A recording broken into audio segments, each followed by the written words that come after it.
നമസ്കാരം. തിരുവാതിര നക്ഷത്രത്തിൽ ജനിച്ചവർക്ക് ആരോഗ്യം തൃപ്തികരമായിരിക്കും. ഏറ്റെടുത്ത ദൗത്യം വളരെ അനുകൂലമാകും വിധത്തിൽ പൂർത്തീകരിക്കുന്നത് വഴി വേണ്ടപ്പെട്ടവരിൽ നിന്നും അനുമോദനങ്ങൾ കേൾക്കുവാനുള്ള യോഗം കാണുന്നുണ്ട്. നിരവധി കാര്യങ്ങൾ ചെയ്തു തീർക്കുന്നത് വഴി മാസത്തിൻ്റെ രണ്ടാമത്തെ പകുതിയിൽ പുതിയ ചില ചുമതലകൾ ഏറ്റെടുക്കുവാനുള്ള സാഹചര്യങ്ങൾ ഉണ്ടായിത്തീരും.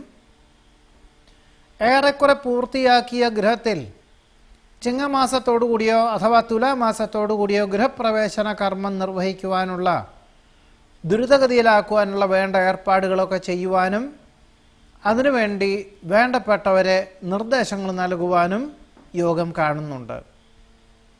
വ്യാപാരത്തിൽ പ്രതീക്ഷിച്ച നേട്ടം കുറയുമെങ്കിലും വ്യാവസായികമായിട്ടുള്ള മേഖലകളിലുള്ള അനിശ്ചിതാവസ്ഥകളെല്ലാം പരിഹരിക്കുവാൻ നവീകരിക്കുവാനുള്ള തീരുമാനം കൈക്കൊള്ളുവാനും മാസത്തിൻ്റെ രണ്ടാമത്തെ പകുതിയിൽ ഏറെക്കുറെ പൂർത്തീകരിക്കുവാനും യോഗം കാണുന്നുണ്ട്.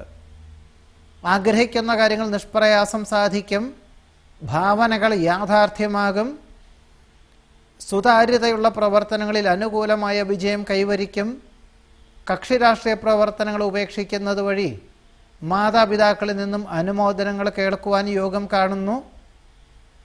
വിശേഷപ്പെട്ട ദേവാലയ ദർശനം നടത്തുന്നത് മനസ്സമാധാനത്തിന് വഴിയൊരുക്കും.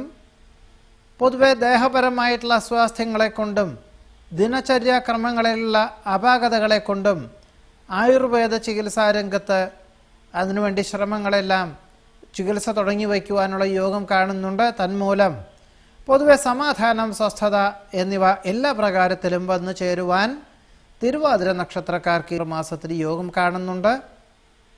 നമസ്കാരം.